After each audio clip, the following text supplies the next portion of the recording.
आप लाइफ में किसको किसको आई लव यू बोले हैं, कभी भूले नहीं?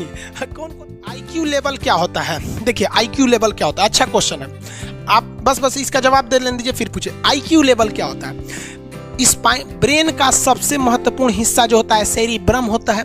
सेरिब्रम ही हमारी मेमोरी को कंट्रोल करके रखता है। जिसकी मेमोरी अच्छी होती है उसे पढ़ाई लिखाई की चीज़ें, हर चीज़ें याद रहती हैं।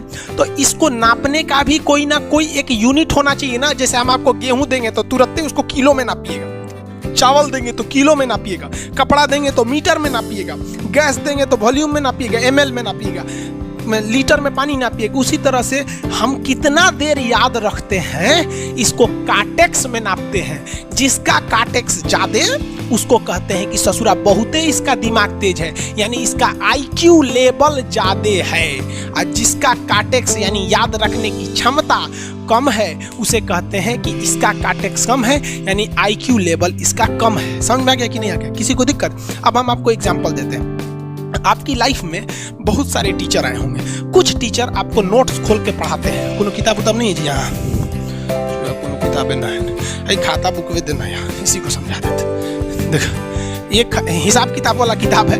दिवाली के समय हिसाब किताब फाइनल होता है ना, सबका सैलरी उलरी का। तो कुछ टीचर को देखिएगा ना तो ऐसे एक किताब लेके रखे रहेंगे लोग, इसी में देख के पढ़ा देंगे। बाबू देखो, नर्वस सिस्टम का 2 पार्ट होता है, 2 ना 3 होता है। नर्वस सिस्टम का 3 पार्ट होता है। ऐसे लोगों का मतलब ये खाता बुक रख दो भाई, इसका हिसाब दिवाली में हो जाएगा।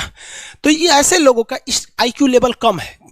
लेकिन कुछ लोगों को देखेंगे आप, उनको किताब उताब से मतलब नहीं होता। जैसे आप इलाहाबाद यूनिवर्सिटी कभी जाइए तो देखिए, या बड़े टीचर आईआईटी वगैरह जाएंगे, बहुत एकदम टीचर आते हैं आराम से, कोई नोट सोर्स कुछ नहीं, आया पढ़ा रहा, चालू किया, एकदम मस्त इंजॉय करके चला गया। तो इनका आईक्यू लेवल ज़्यादा होता है। आईक्यू लेवल बढ़ाने के लिए हम आपको बताए भी थे, दिमागीन खाइए, अच्छा रहता है। एक ही तरह की सोच मत सोचिए, अच्छा रहता है। समझा गया? प्यार वगैरह के चक्कर में मत रहिए, अच्छा होता है। देखिए प्यार मोहब्बत आपको हो ही जाता है, ये उम्र की गलती है।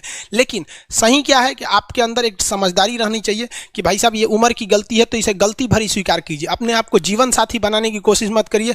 बस ये एक समाज के लिए गलत है, हमारी संस्कृति के लिए नहीं है। तो आप करते हैं तो छुप के ही रहिए।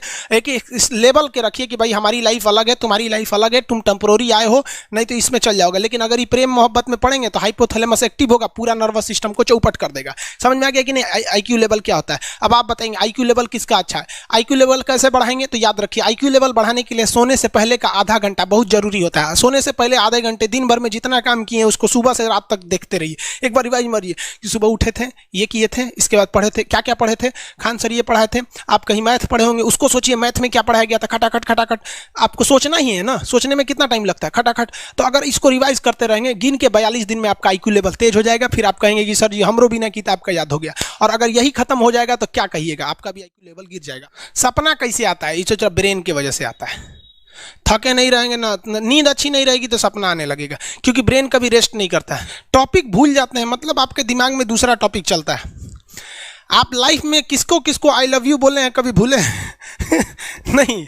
कौन कौन आपको मारा है या कुछ उल्टा सीधा बोला नहीं बोलते? रीजन क्या? आप कितनी बार किसी चीज को रिवाइज मारते हैं? 21 दिन के अंदर अगर आपका दिमाग कभी किसी चीज को रिवाइज मार दिया ना तो फिर वो भूले नहीं देगा अगले 2 महीने तक। यानी हर 21 दिन पे उसको रिवाइज मारते रहिए। और अगर हर 7 दिन पे मारेंगे ना तो वो एकदम फिक्स हो जाएगा, एकदम फिक्स हो जाएगा। हम लोग को क्या है भैया, दिन रात पढ़ाते आदमी पगला जाता है। इसलिए आप कोई नींद में भी पूछेगा खान सर स्वायत्त तंत्रिका तत्व किसे कहेंगे? स्वायत्त में कुछ नहीं आएगा, ये आ जाएगा आपका सिंपैथेटिक और पैरासिम्पैथेटिक, बस यही आ जाएगा। क्यों इतना जल्दी रिवाइज मारा आदमी कि हमारा सबकॉन्शियस माइंड में घुस गया है। सबकॉन्शियस देखिए, कॉन्शियस माइंड उसे कहते हैं जिस पर हमारा कंट्रोल रहता है। जैसे हमसे कोई पूछेगा कि आप ये अगर पूछेंगे कि खान सर जो 1 हफ्ता क्लास नहीं लिए थे कहाँ थे, तो हम सोचने लगेंगे ये स्टूडेंट है, इसे हर बात क्या बताएगा आदमी कि किस डॉक्टर के पास थे, कहाँ गए थे। नॉर्मल बोल देंगे बाबू थोड़ा सा मेडिकल हेल्थ इशू था इसलिए चलेगा। लेकिन अगर मम्मी पापा पूछेंगे तुमसे हर चीज बताएंगे। तो जो चीज हमारे कंट्रोल में नहीं रहता है वो उसे क्या कहते हैं, सबकॉन्शियस माइंड। जैसे कोई हमारा नाम पूछेगा खटाक से बता देंगे खान सर, समझ में आ गया कि नहीं?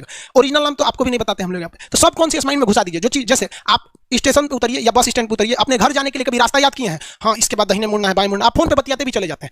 तो जब कभी किसी चीज को बहुत बार रिवाइज मार देते हैं तो वो चला जाता है सबकॉन्शियस माइंड में, फिर आपको याद करने की जरूरत नहीं है। सपना कैसे आता है? जब आपकी नींद अच्छी नहीं होती है तब। नींद प्रॉपर लिया कीजिए, नींद में कोई कमी नहीं आनी चाहिए। आप जिस दिन बहुत ज्यादा थके रहेंगे उस दिन कोई सपना नहीं आता है। हम लोग का जब ऑफलाइन क्लास रहता था, सुबह 7 बजे से रात 9 बजे तक पढ़ाता था आदमी, जो ने करवट सोता था उधर उठ जाता था, सपना का नाम ही नहीं आता था। समझ रहे? एक चीज पूछ रहे हैं सर, कोमा क्या चीज होता है और सर दर्द क्यों करता है? जब भी आपके बॉडी में ऑक्सीजन की कमी आएगी वो चीज दर्द करने लगेगा। जैसे आप दौड़ेंगे तो आप सांस ज्यादा नहीं ले पाते, ऐसे लेते हैं तो बॉडी में सांस नहीं पहुंच पाता और हाथ पैर में आपके लैक्टिक एसिड जम जाता है जिसलिए दर्द करने लगता है। तो जब कभी भी मेहनत करने लगेंगे या फिर एक दब हो जाएगा तो ब्रेन दर्द करने लगता है। दूसरा कोमा क्या होता है, ब्रेन हमेशा वर्किंग करते रहता है, अगर वो रेस्ट में चला गया तो उसी को कोमा कहते हैं। अब परमानेंटली रेस्ट में चला गया तो मरिए जाएंगे।